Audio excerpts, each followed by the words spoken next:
Doctor Goswami ji को pharmaceutical उद्योग के 35 वर्षों का लंबा अनुभव है। डॉक्टर अनेक उत्पादों का निर्माण किया है। वे अपने क्षेत्र के अलावा अनेक सामाजिक कार्यों से भी जुड़े हुए हैं। कई उद्योगों, संस्थाओं एवं अकादमियों में व्याख्यान दिए हैं। मध्य प्रदेश के एक छोटे से गांव आसेर में जन्मे डॉक्टर गोस्वामी पिछले कई वर्षों से उद्योग जगत, विशेषकर लघु उद्योगों की समस्याओं की निदान के लिए संघर्षरत हैं। फेडरेशन को नई ऊंचाइयों तक ले जाएंगे। वर्तमान में डॉक्टर गोस्वामी कई सारे पदों का कार्यभार संभाल रहे हैं, जैसे अध्यक्ष CII मध्य प्रदेश चैप्टर, अध्यक्ष मध्य प्रदेश लघु उद्योग संघ, अध्यक्ष गोविंदपुरा इंडस्ट्रीज एसोसिएशन, सह अध्यक्ष सदस्य उप समिति CII पश्चिमी क्षेत्र, नेतृत्व भारतीय प्रतिनिधि मंडल किर्गिस्तान एवं यूक्रेन दौरा, सदस्य तकनीकी अध्यापक प्रशिक्षण मंडल भोपाल, अध्यक्ष भारतीय जनता पार्टी उद्योग प्रकोष्ठ, अध्यक्ष भारतीय जनता पार्टी विचार प्रकोष्ठ, सदस्य सिडबी सलाहकार मंडल, सदस्य फार्मास्यूटिकल एक्सपोर्ट प्रमोशन काउंसिल, सदस्य Madhya Pradesh pharmaceutical manufacturing organisation, लघु उद्योग मंडल MSME भारत। श्री भूपेंद्र जैन जी, श्री आज के विशेष अतिथि श्री चंद्रजीत अग्रवाल जी, श्री डॉक्टर आत्री PR श्रीवास्तव जी, साहब जब इसकी स्थापना होने की ग्वालियर में था और बड़े आदर के भाव से इसकी पूरी यात्रा मैंने देखी है। श्री अशोक गोयल जी, श्री रवि गुप्ता जी, दीपक गोंदानी जी, श्री मुकेश जैन जी, आदरणीय जो हमारे फेडरेशन के स्तंभ डॉक्टर गंगवाल जी, नड्डा जी और मीडिया के सभी हमारे सदस्यगण, यंग एंटरप्रेन्योर्स हुई और पिताजी से कहा कि ऐसा ऐसा स्थिति है, यहाँ पर बाथरूम स्लीपर में एडमिशन नहीं होगा, तो उन्होंने दूसरे दिन जूते खरीद के भेजे। तो मित्रों, यंग एंटरप्रेन्योर्स और सभी साथियों, मैं आपको ये बताता हूँ कि मैंने जीवन में पहली बार जूते MSc फर्स्ट ईयर में पहने थे। घराने से तभी आप कोई प्रगति कर सकते हैं, उद्योग कर सकते हैं, बिजनेस कर सकते हैं, ऐसा नहीं है। मैं दतिया जिले के एक छोटे से गांव आसेर से बिलोंग करता हूं। एजुकेशन ग्वालियर और दतिया में हुई है, उस समय डबरा में भी निकाला मैंने। तो ये सब कुछ संभव है। तो संभव तभी है जब आप कुछ डिसाइड कर लें कि हमें कुछ करना है। मैं आज 5 या 6 टॉपिक कवर करूंगा। उसमें सबसे पहले लूँगा इमेज बिल्डिंग की टुकड़ा होते हैं। ग्वालियर में इंडस्ट्रियलाइजेशन नहीं हो रहा है या हमारे सरकार, ये संभव नहीं हो सकता है। जितनी ग्वालियर बहुत ही पोटेंशियल है, बहुत ज़्यादा पोटेंशियल है। जब आप ये प्रचार प्रसार करेंगे तो फाइनेंशियल इंस्टीट्यूशन आपकी तरफ आकर्षित होंगे। हर किसी का ये रुचि बढ़ेगी कि ग्वालियर की तरफ हम सोचें। एक कहावत है, डेल कार्नेगी की बुक में लिखा था, no one ever even kicks a dead dog. तो अगर समाज उसको बिल्कुल बराबर नहीं करता है, समाज बिल्कुल उसको नहीं सहायता देता है जो खुद ही बराबर हुआ पड़ा है। तो पहला सूत्र तो ये है कि हम अपना माहौल इतना अच्छा रखें। और आप देखिए, चाहे वो स्टेट गवर्नमेंट हो, चाहे सेंट्रल गवर्नमेंट हो, हर स्तर पर सब ने ये मान लिया है कि अगर कोई देश का उद्धार कर सकता है, किसी ऑर्गेनाइजेशन को चला सकता है, किसी इंडस्ट्री को चला सकता है, एयरलाइंस को चला सकता है, सक्सेसफुली रोड बना सकता है, वो प्राइवेट सेक्टर बना सकता है। एजुकेशन दे सकता है, प्राइवेट सेक्टर दे सकता है। हम लोगों के ज़माने में जो बिजनेस सेक्टर है या स्मॉल स्केल सेक्टर है, उसको लीस्ट प्रायोरिटी दी जाती थी, उपेक्षा बहुत थी। ट्रेड माने हम लोग बिल्कुल निगलेक्टेड थे, स्मॉल इंडस्ट्री निगलेक्टेड थे। हम सब लोगों की शादी भी हो जाती थी तो बहुत बड़ी बात थी, प्रायोरिटी आती थी किसी अच्छे ऑफिसर की, अच्छे मलाईदार पोस्ट वाले अधिकारी की, उसकी प्रायोरिटी समाज में रहती थी। लेकिन आज रिवर्स कंडीशन हो गई। आज हम लोग पूरे इकोनॉमी को ड्राइव करने वाले शख्स हो गए हैं। आप देखिए, छोटी सी बात है, पिछले महीने का डेटा देखिए, 1,44,000 करोड़ का कलेक्शन GST का। इनकम टैक्स देखिए आप, जो उन्होंने एस्टिमेट किया था, बजट एस्टिमेट टोटल रेवेन्यू का 22.17 लाख करोड़, उसके अगेंस्ट में लास्ट ईयर 2022 में जो रेवेन्यू जनरेशन हुआ है वो 27.0 लाख करोड़ हुआ है। कितनी बड़ी बात है कि गवर्नमेंट एस्टिमेट बनाती है कुछ और उससे पता चला 50%, 60%, 40% इनकम टैक्स, 56% जीएसटी पिछले साल की तुलना में ज़्यादा बढ़ता है। तो इसके लिए किसको अवार्ड मिलना चाहिए, किसको इसका मिलना चाहिए, वो आपको मिलना चाहिए। और ये आपको बताना पड़ेगा समाज को, ये आपको हर स्टेप पर बताना पड़ेगा कि जो हम लोग दिन रात पसीना बहा रहे हैं, जो हम लोग काम कर रहे हैं, उससे पूरा देश की सब कुछ बढ़िया चल रहा है। तो जब आप ये बताएंगे तो लोगों को पता चलेगा कि हाँ, बिजनेस सेक्टर का इम्पोर्टेंस है, समाज का इम्पोर्टेंस है। जब हम घर जाके दिन रात मेहनत करके घर में निराशा का माहौल कहेंगे, हम कहेंगे बिजनेस में बहुत परेशानी है, शाम को जाते ही अगर 100 कहानियाँ हम बताएंगे अपने परेशानियों की, तो अगली जनरेशन इसको ज्वाइन नहीं करेगी। आप देखिए, मैंने एक सर्वे किया था लगभग 50 इंडस्ट्रीज़ का, 50 इंडस्ट्रीज में केवल 5 लोग नेक्स्ट जनरेशन में ज्वाइन कर रहे हैं। 45 इंडस्ट्रीज में अगली जनरेशन नहीं जा रही, तो या तो वो बेच रहे हैं, या वो ट्रांसफर कर रहे हैं, या कुछ ना कुछ कर रहे हैं। ये क्यों हुआ? ये बहुत बड़ा गंभीर विषय है। उसका कारण ये है कि हमने जीवन भर क्या किया है, क्योंकि हमेशा रोना रोया है, हमेशा ये रोना रोया है। मैं आपको शेयर करना चाहूँगा कि मैं 36 ईयर्स की एज थी तो मुझे गोविंदपुरा एसोसिएशन का प्रेसिडेंट चुन लिया गया। मेरे पूर्व में एक अध्यक्ष ने अपनी परेशानी बताने के लिए, कोई उनका बुरा इंटेंशन नहीं था, उनका इंटेंशन ये था परेशानी बताने का। उन्होंने एक स्टेटमेंट दे दिया कि साहब गोविंदपुरा में हमारे 50% उद्योग बंद हो गए। उसका परिणाम ये हुआ कि जब मैं नेक्स्ट डे मेरा टर्म आया और मैं बैंक में गया, तो उन्होंने कहा कि अरे भाई, ओवरड्राफ्ट तो हम अपनी इंडस्ट्रीज़ को, आपके एरिया को नहीं दे सकते हैं, स्थिति बहुत ख़राब है, 50% इंडस्ट्रीज बंद हो गई हैं। और मतलब आपका दूसरे दिन ही आपका परिणाम मिल जाता है आपको। अगर आपने नेगेटिव बोला तो फाइनेंशियल इंस्टीट्यूशन ने एकदम हाथ खींच दिया। स्टील कारोबारी थे जो उनको रॉ मटेरियल सप्लाई कर रहे थे, उनको भय व्याप्त हो गया। उन्होंने कहा यार, क्रेडिट 45 दिन की दे रहे, अब इनको खींचो, थोड़ा सा कम करो, ऐसा ना हो कि और इंडस्ट्री बंद हो जाए, हमारा पैसा फंस जाए। तो इमेज बिल्डिंग सबसे पहला आपका काम है, सबसे पहला काम। आप देखिए, हमारे माननीय प्रधानमंत्री जी ने वैक्सीन दे दी, सब लोग उसका समझते थे जाने क्यों दे रहे हैं, इतनी क्राइसिस है। लेकिन मैं चूंकि फार्मा फील्ड में हूँ, मैं आपका एक्सपीरियंस बताऊँ, ऑल ओवर वर्ल्ड सबको ऐसा लगने लगा कि अगर दवाइयाँ लेना तो इंडिया से लेना है। एक अभी पिछले महीने कहीं से इंक्वायरी आई और उन्होंने कहा कि 40 कंटेनर अब इंडिया को भी पार्टिसिपेट करें। आप देखिए कितना लगा है। और मैं देख रहा हूँ कि ऑल ओवर वर्ल्ड से मेडिसिन के लिए, सर्जिकल इंस्ट्रूमेंट्स के लिए, मेडिकल टूरिज्म के लिए इंडिया की तरफ लोग आ रहे हैं। तो ये इमेज का बहुत बड़ा फर्क होता है। हम सबको मिलकर सबसे पहले इमेज बढ़ाना। एक और जिक्र करना चाहूँगा, CII के डेलीगेशन के तौर पर मुझे किर्गिस्तान जाना पड़ा। उस वक्त मैं लीड कर रहा था अपनी कंट्री को, अपने डेलीगेशन को। तो हम लोग करीब 80 इंडस्ट्रीज थी पूरे देश से। एक महिला, बुजुर्ग महिला आई मेरे पास, कोई साथी मेरे लेके आए, बोले जरा इनकी कोई समस्या है। तो मैंने उनसे कहा कि क्या समस्या है बताइए। तो उन्होंने एक कटिंग काट के रखी थी, पेपर में विज्ञापन निकला हुआ था कि एंटरप्राइज इंडिया, जो आपने अभी फोटो देखा था, एंटरप्राइज इंडिया होने वाला है, उसमें इंडिया से इंडस्ट्री आने वाली है। तो मैंने इंटरप्रेटर से पूछा कि भाई क्या परेशानी बताइए। तो बुजुर्ग महिला करीब 75 साल की होंगी, वो कहने लगी कि मैंने 1 महीने से कटिंग काट के रखी है कि इंडिया से कंपनी आएंगी और मुझे कंप्यूटर लेना है। तो मैंने लिस्ट देखी, 80 में से कोई भी कंप्यूटर वाला नहीं था। तो मैंने कहा कंप्यूटर वाला तो कोई नहीं है, बताइए ऐसे ही आपको तो यहाँ पर मिल जाएगा। बोले नहीं, मैंने 1 महीने से पहले से डिसाइड कर रखा है कि मेरी पोती है ना, वो इंडिया का कंप्यूटर खरीदूंगा तो उसका दिमाग ऊंचा हो जाएगा। आप देखिए कितनी बड़ी बात है। ये मिसेस कोलका मेरे साथ बैठी थी जब मैं रशिया में प्रोजेक्ट कर रहा था, मॉस्को से 1000 किलोमीटर दूर पेंजा में। तो ऐसे राउंड टेबल पर हम लोग बात कर रहे थे। तो जैसे ही वहाँ के जो चेयरमैन थे, प्रेसिडेंट थे, वो कुछ जोर से बोलने लगे। तो मैंने थोड़ा तनाव वाला माहौल हो गया। तो मैंने थोड़ा अपने बगल में इंटरप्रेटर से पूछा कि भाई क्या हो गया, ये क्यों इतने नाराज हो रहे हैं।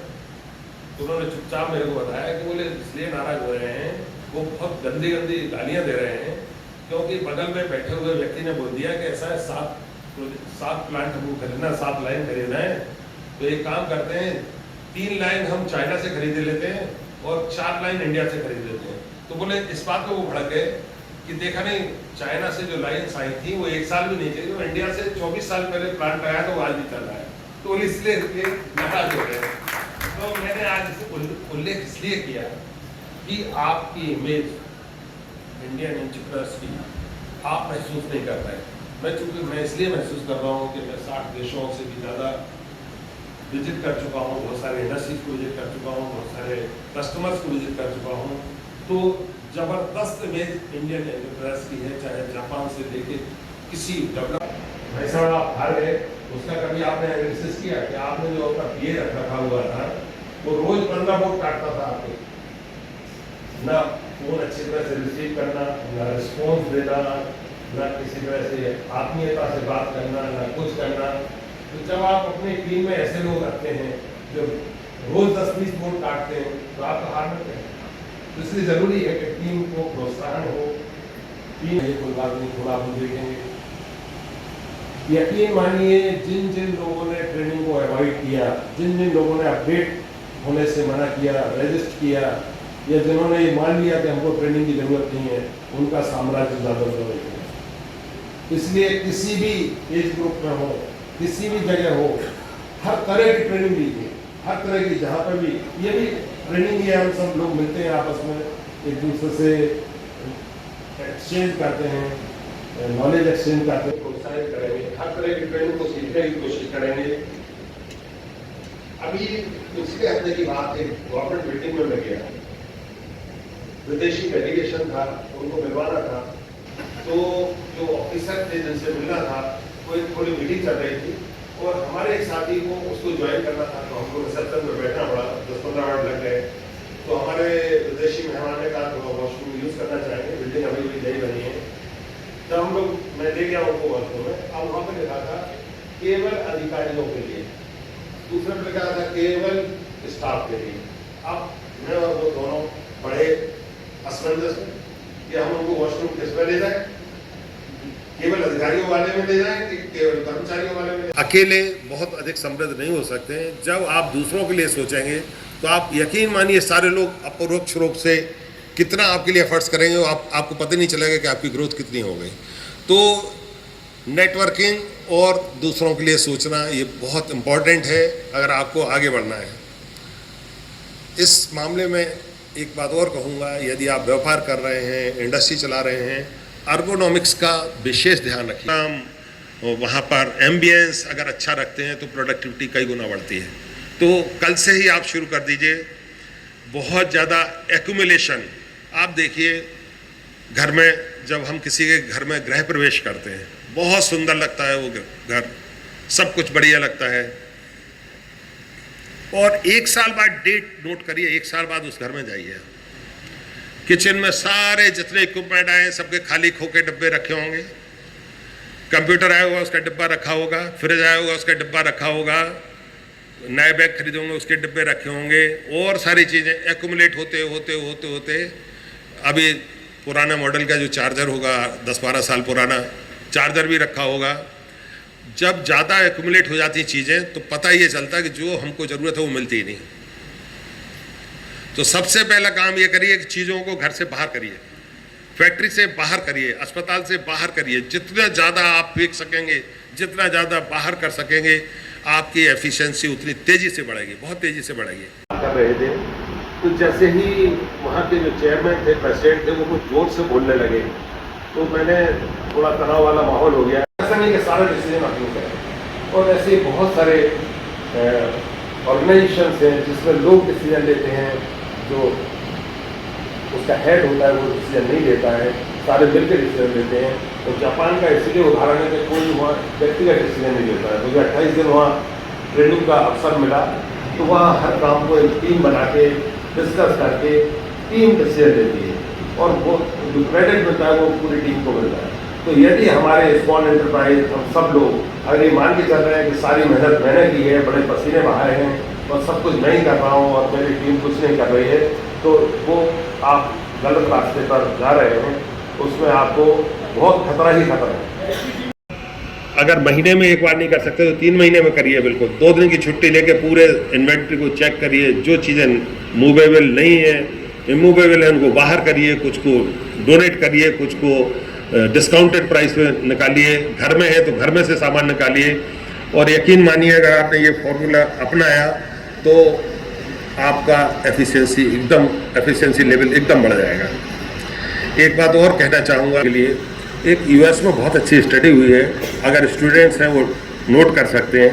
एक एप्रिशिएटिव इंक्वायरी करके एक प्रोग्राम है, सबने किया है। एक इंडियन मिस्टर श्रीवास्तव थे और एक डेविड अमेरिकन थे।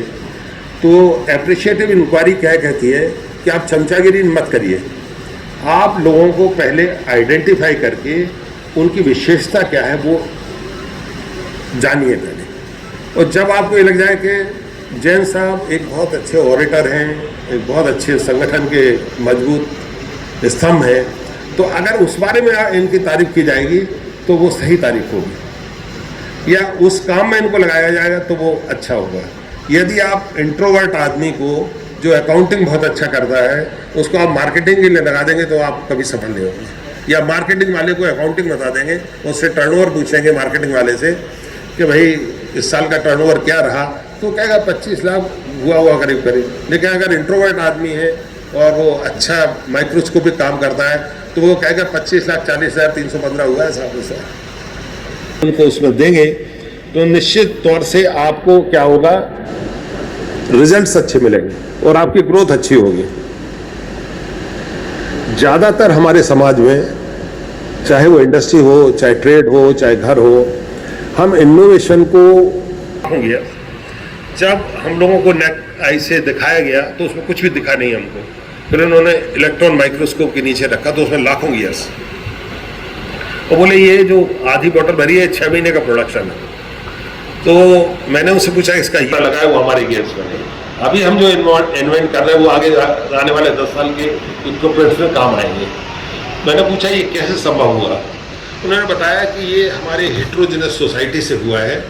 4 ये लड़कियां आई इंडिया से, ये चाइना से है, यहाँ से, पता चला 12 कंट्रीज से लोग उनके यहाँ काम कर रहे हैं और उन्होंने इनोवेट करके दिया। तो जो लोग ये मान के चलते हैं कि साहब हम एक जाति के होंगे, एक धर्म के होंगे, एक कम्युनिटी के होंगे, हम बिहार से होंगे, हम बंगाल से होंगे, तो हम जल्दी प्रोग्रेस कर लेंगे या हम बहुत जल्दी प्रॉस्पेरस हो जाएंगे, ये सब धारणाओं को आप छोड़ दीजिए। अगर जैसे मध्य प्रदेश अपना है या हेट्रोजेनस सोसाइटी जहाँ होती है, अगर उनको आप प्रोत्साहन देंगे तो सर्वश्रेष्ठ जो परफॉर्मेंस है वो हर व्यक्ति देगा, और जब सर्वश्रेष्ठ परफॉर्मेंस देगा तो इनोवेशन बहुत तेज़ी से होगा।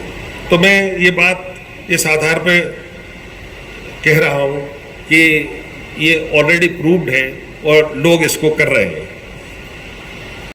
अंदाज से बताइए, girls education, primary girls education, primary 5 तक दुनिया में कितने % बच्चों को मिल पाती होगी? प्राइमरी एजुकेशन, गर्ल्स एजुकेशन दुनिया में कितने % लोगों को मिल पाती हो? है 30। और आप बताइए प्रतीक जी, आप बताइए, आप आईटी वाले,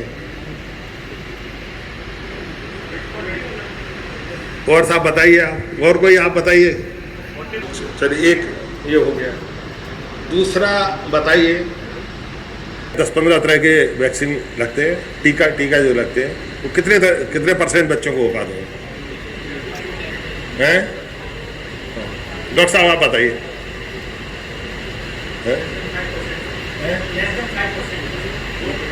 टीकाकरण बच्चों का, और बताइए साहब।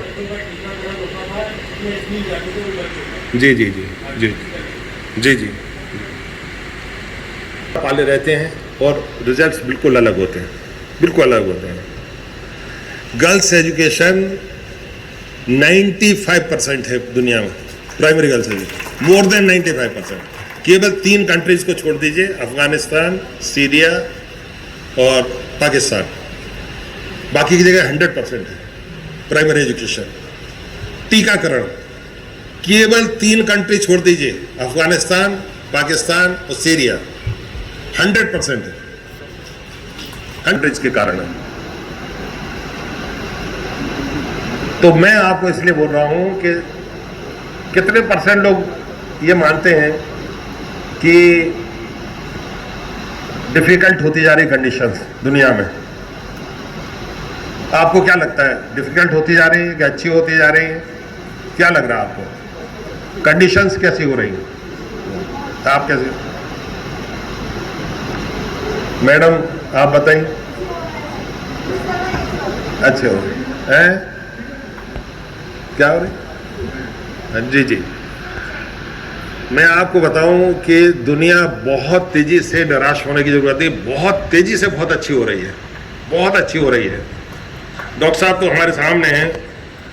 1800 में केवल 31 उम्र हुआ करती थी, 1930 में केवल 45 हुआ करती थी, अभी 75 प्लस हो रही है हमारे पूरी दुनिया में।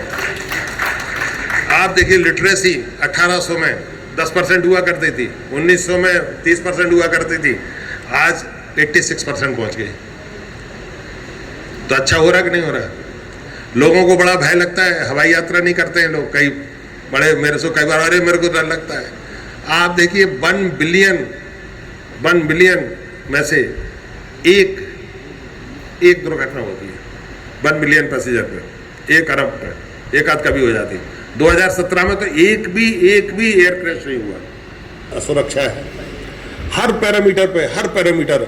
ओजोन डिप्लीशन आप देखिए, बहुत हम लोगों को भय लगता है कि बड़ा पर्यावरण बड़ा नुकसान होने वाला है, उसमें ड्रास्टिकली चेंज आया है, बहुत कम हो गया है। HIV बहुत कम हो गया है, 1/3 रह गया है केसेस। किसी भी पैरामीटर पे आप देख लीजिए, दुनिया बहुत खूबसूरत होती जा रही है। जब एंटरप्रेन्योरशिप, अगर लोन लेते थे हम लोगों को, तो 5,000 रुपये का लोन मिला था बड़ी मुश्किल से, और आज आप फोन कर दीजिए, फोन तो छोड़ दीजिए, किसी का रिसीव कर लीजिए, दिन में 5 तो फोन वैसे ही आते, लोन ले लो। और अगर आपने हाँ कर दी तो शाम तक वो घर आ गया, आप कुछ तो ले ही लो, आप 1 लाख ले लो, 2 लाख ले लो, लेकिन दे देंगे। लेकिन हम लोगों को नहीं मिलता था लोन। तो परिस्थितियां इस वक्त सर्वश्रेष्ठ हैं एंटरप्रेन्योरशिप के लिए।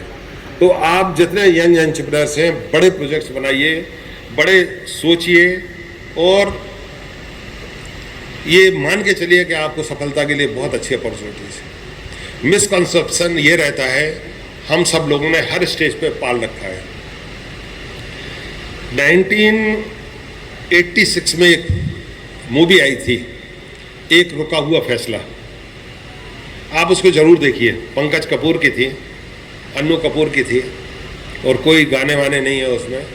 वो ये उसका थीम थी कि हम समृद्ध लोग जितने होते हैं, हम गरीबों के लिए ऐसा वो पाल के रखते हैं कि इसी ने चोरी की, इसी ने सब गड़बड़ की, एकदम कोई गरीब आदमी दिखता है तो हमारी धारणा एकदम बदल जाती है, जबकि वास्तविकता नहीं होती है।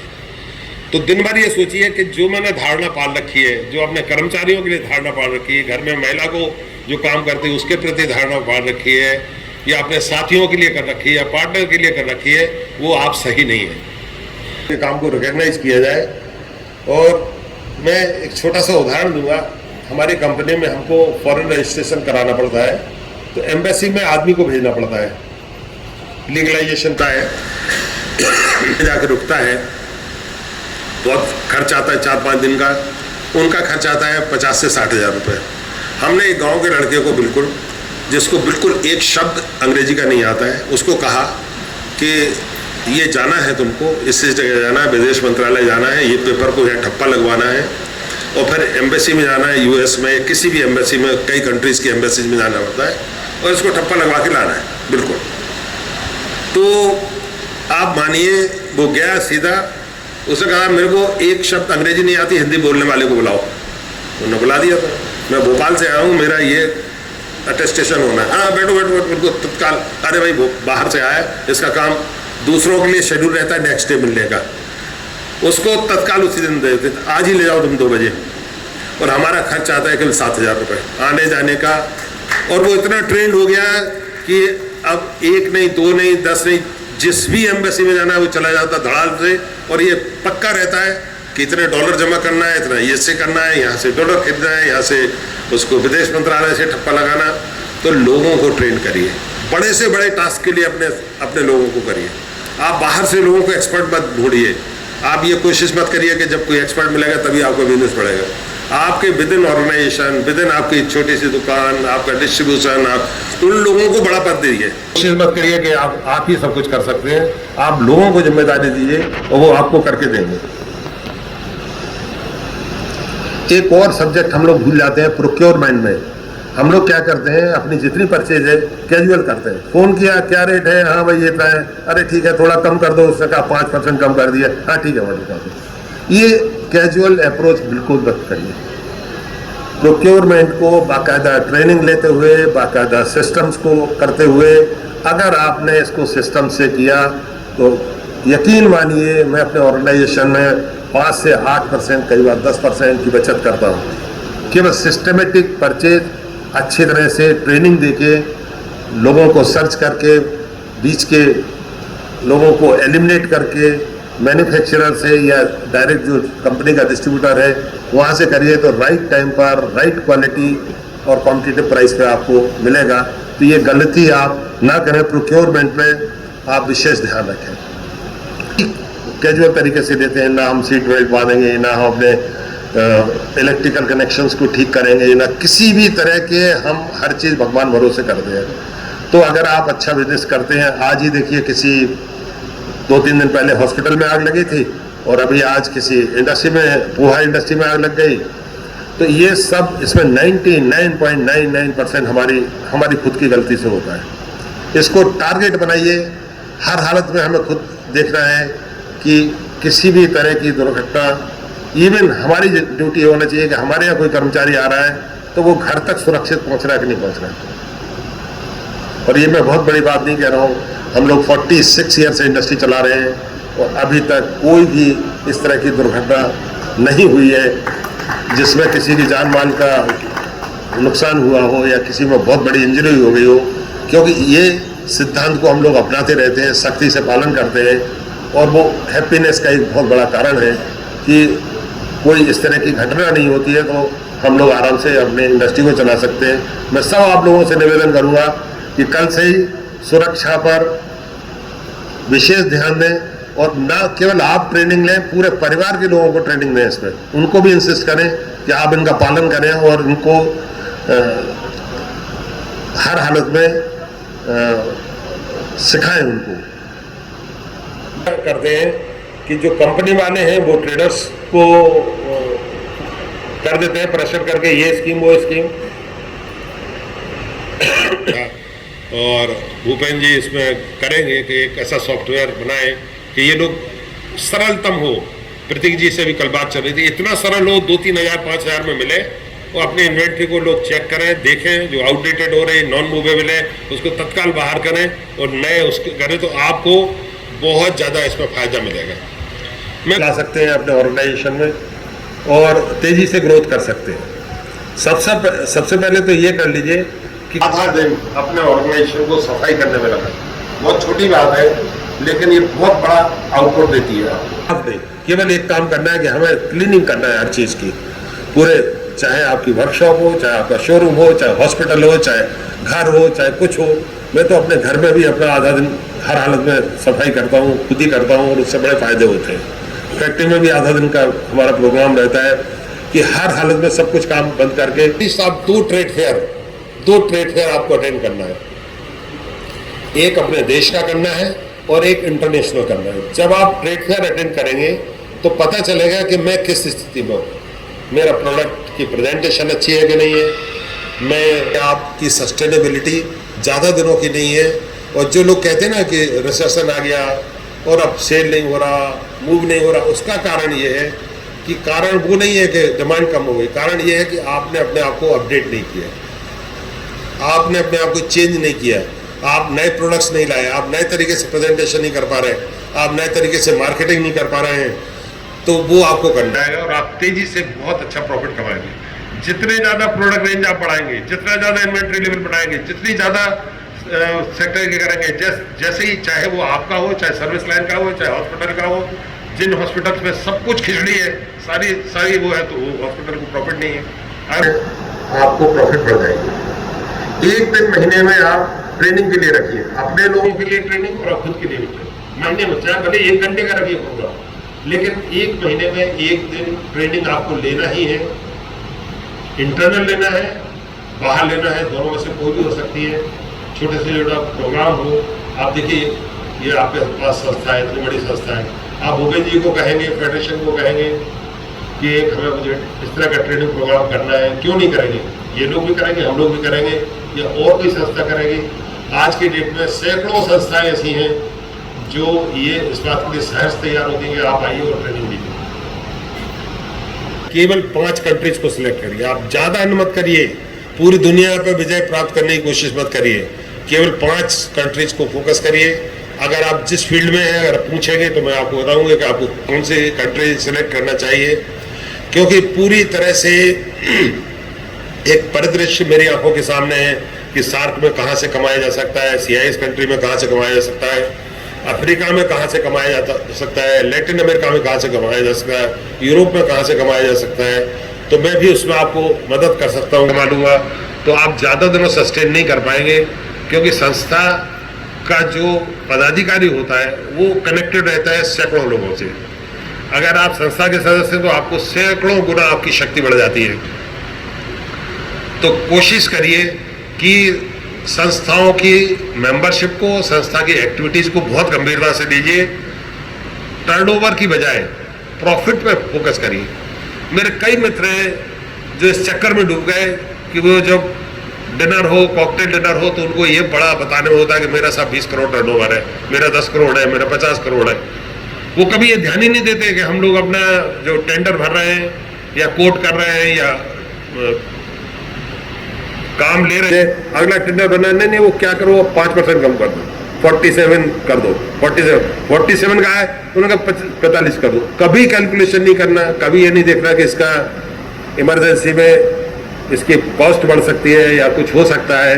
बस बिड जीतना है, किसी तरह जीतना है। ये बिड जीतने का जो कॉन्सेप्ट है वो त्याग दीजिए, तभी काम करिए जब प्रॉफिट हो। अगर प्रॉफिट नहीं होता है छोड़ दीजिए। चक्रों में हम सोचते हैं प्रॉफिट है तो काम करो, अदरवाइज नहीं करो।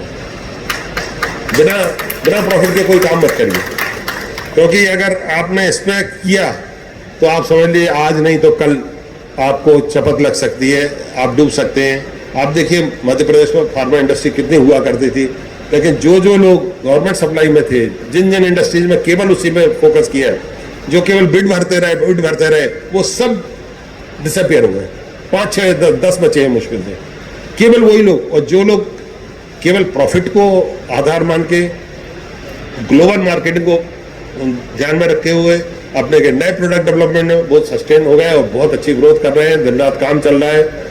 और मुझे बताते हुए खुशी है कि लास्ट ईयर $24.4 बिलियन का एक्सपोर्ट हुआ दवाइयों का। उसमें मध्य प्रदेश का 6.4 1700 करोड़ का लगभग कंट्रीब्यूशन मध्य प्रदेश का रहा। और टोटल मध्य प्रदेश का जो एक्सपोर्ट होता है उसमें 17% फार्मा का है। तो वो किन इंडस्ट्रीज ने किया? जिन्होंने बिड नहीं भरी, जिन्होंने कोई गवर्नमेंट टेंडर, पूरे मध्य प्रदेश का जो टोटल एक्सपोर्ट का टर्नओवर है उसमें 17% दवाइयों का है, दूसरा इंजीनियरिंग का है। उसमें अपने को काम करना है। तो ग्वालियर में जहाँ तक सोचता हूँ मैं, आज हमारा 18 तारीख को प्रोग्राम है, 18 सितंबर को।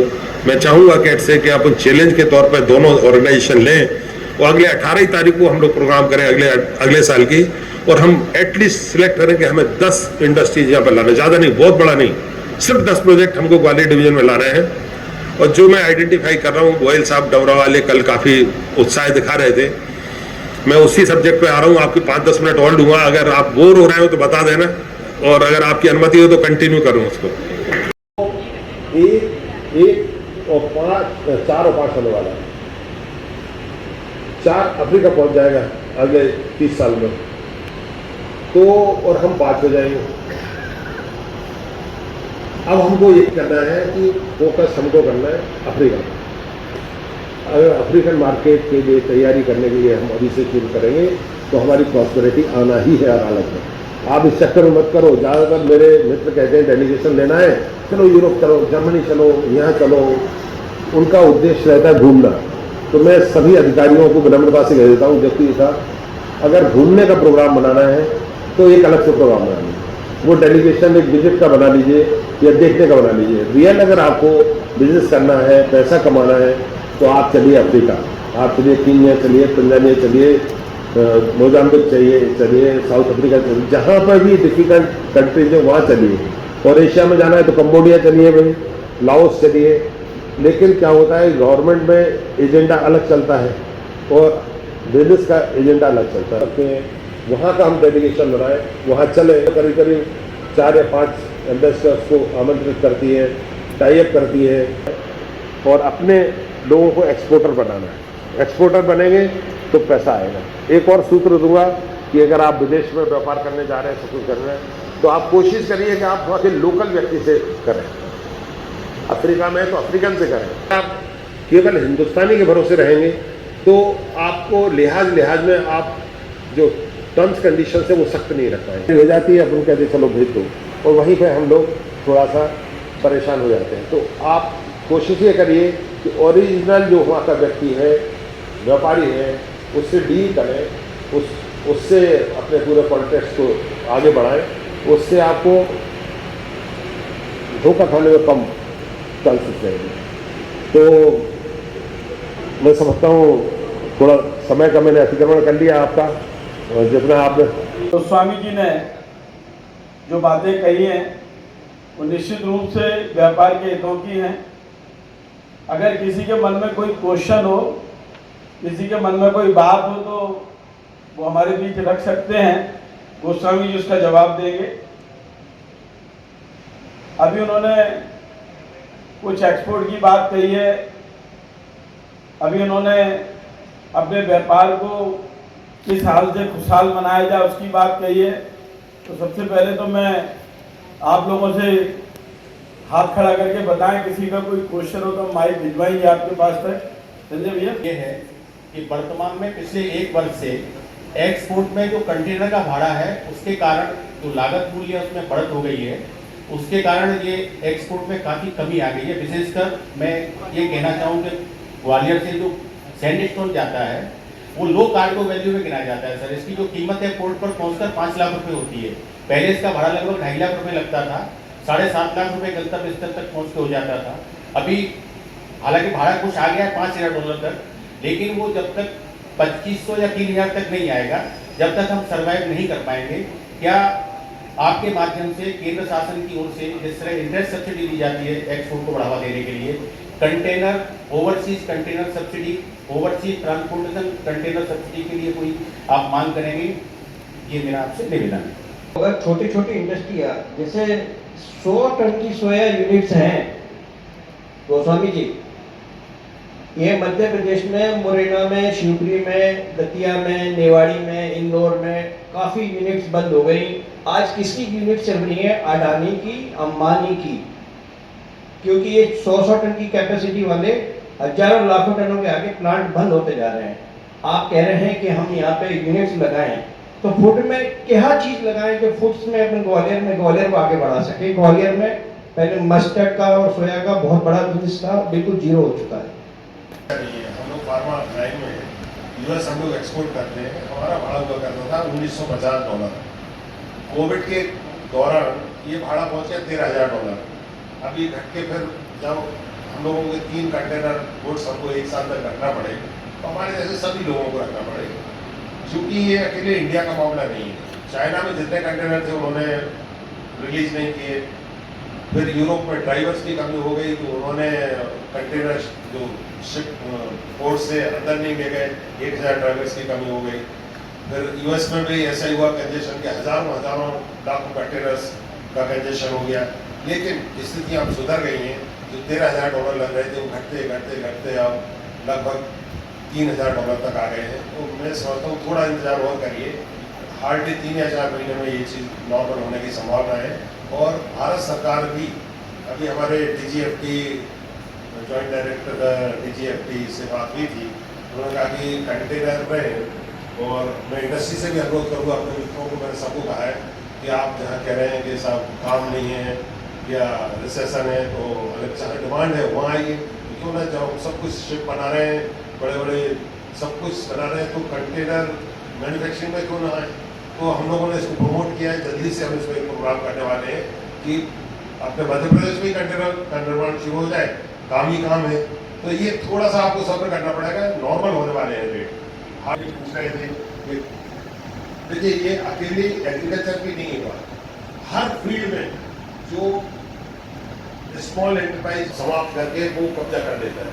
तो ये ना तो अकेले मध्य प्रदेश की स्थिति है, ना इंडिया की है, ना ये पूरी दुनिया की है, पूरी दुनिया में है ये। अगर आप इसके लिए जरूरी है कि हम हमेशा विजिलेंट रहे। ये आज एकदम समस्या नहीं आ गई, ये 5-6 साल पहले ही आवाज हो गया होगा आपको कि इसमें बहुत बड़ा ग्रुप कोई आने वाला। आशीष के बर्थडे के लिए आप बर्थडे को तालियां बजाकर सेलिब्रेट करें।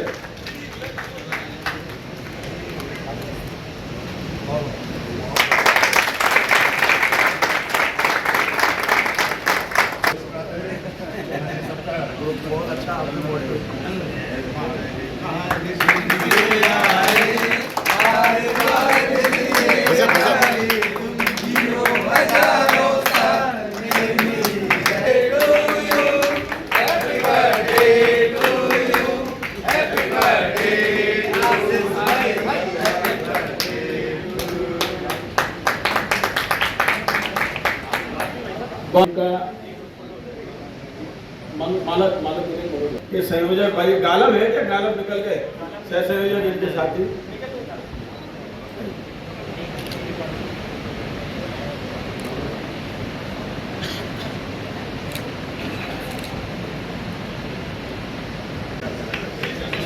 आप कर्तल धनुषय गोस्वामी ने 2 दिन ग्वालियर को दिए हैं, बाकी लोगों को बुलाते हैं। जिन्होंने 8 लोगों ने मिलकर आज के इस प्रोग्राम को किया है, जो रह गए हैं गिरीश जी,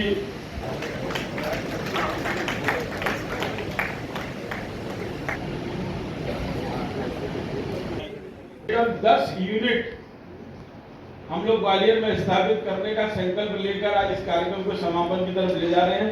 गोस्वामी जी, कैट इस ग्वालियर के विकास के लिए आपकी लीडरशिप में, federation of Madhya Pradesh chamber of commerce की लीडरशिप में हम इस प्रोजेक्ट को पूरा करेंगे। इन्वेस्टर के रूप में कल जैसे तरुण से आपकी बात हुई, कुछ दिन पहले चिरंजीत भाई साहब से बहुत लंबी मेरी बात हुई थी कि मैं किस नए बिजनेस में जाऊं, और फूड प्रोसेसिंग के बारे में काफ़ी चर्चा मेरी आपके साथ हुई है। बहुत सारे ऐसे लोग हैं जो इन्वेस्टमेंट करना चाहते हैं, रवि गुप्ता जी हैं, बहुत सारे लोग हैं जो कुछ नई चीज़ों में जाना चाहते हैं। पूरा गाइडेंस फेडरेशन करेगा और लोकल लेवल पर ग्वालियर चंबल संभाग तक मैसेज भेजे। हमारी टीम ने बहुत लोगों तक अप्रोच की, लेकिन हो सकता है कि हम भविष्य में फिर हम काम करेंगे, फिर वो अच्छी बातें सुनेंगे और विथ हैप्पीनेस करेंगे।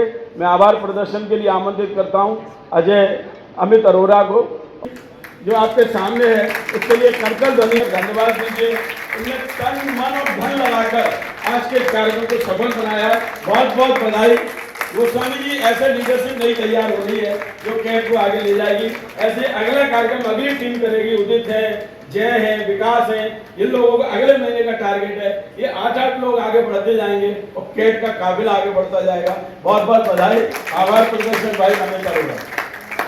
ऑल इंडिया ट्रेडर्स कैट द्वारा आयोजित व्याख्यानमाला ग्रोथ इन बिजनेस के मुख्य वक्ता एवं मुख्य अतिथि federation of Madhya Pradesh chamber of commerce and industries Bhopal के अध्यक्ष डॉक्टर राधाशरण गोस्वामी जी के प्रति मैं बहुत ही आभारी हूँ। आज कैट के इस भव्य कार्यक्रम में उनकी उपस्थिति ने हम सबको गौरवान्वित किया है। आज उन्होंने जो बातें कही वो कहीं ना कहीं हमारे उद्योग और व्यापार को आगे बढ़ाने के लिए लाभप्रद होंगी।